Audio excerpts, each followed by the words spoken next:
जाजपुर गणपर्व कालीपूजा प्रस्तुति बैठक में विवाद जिला प्रशासन पक्षर प्रस्तुति बैठक में शांति कमिटी को निमंत्रण हो नथिबा प्रतिवाद रे सहरर पूजा कमिटीर सदस्य माने बैठक को वर्जन करिसंती जहाँफल चलित वर्ष एही पूजा पालन में नाना विभ्राट देखादेवार आशंका मध्य सृष्टि होईछि। जिला प्रशासन शासक दलर इंगित एभली विभ्राट करुवा अभियोग होईछि। गतकाली जिला प्रशासन पक्षर आहूत प्रस्तुति बैठक में शांति कमिटीर सदस्य मानक प्रशासन स्वतंत्र भाव कहीं निमंत्रण करना बोली प्रश्न शांति कमिटीर सदस्य।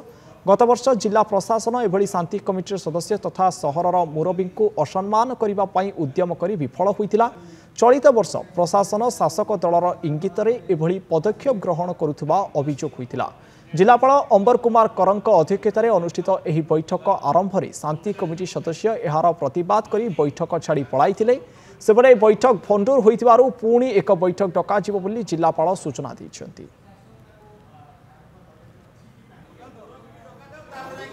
चलित वर्ष एटा गोटे व्यतिक्रम सृष्टि होइछि। जिला प्रशासन पक्षरु शांति कमिटी मेंबर मानकु काहरिकु ए जो मीटिंग को डका जाई नाही एवं तांको कोण तांको एथर इग्नोर करागला बा तांको कोण पई इनविटेशन करागला नाही तार प्रतिवाद रे आज शांति कमिटीर समस्त मेंबर जाजपुर पूजा कमिटी अंतर्भुक्त समस्त पूजा कमिटीर कर्मकर्ता माने आज वर्जन सरकार कोनोसी ना कोनोसी बाटरे प्रशासन को एंगेज करेकी शांति कमिटी को भंग करबा पाई आर वर्ष जो चक्रांत करथिले सेतिरे से सफल हेले नाही सेटा को पुणी पुनरावृत्ति करबा पाई ए जो चक्रांत से करूचंदी ता धरे मध्ये सफल हेबे नाही।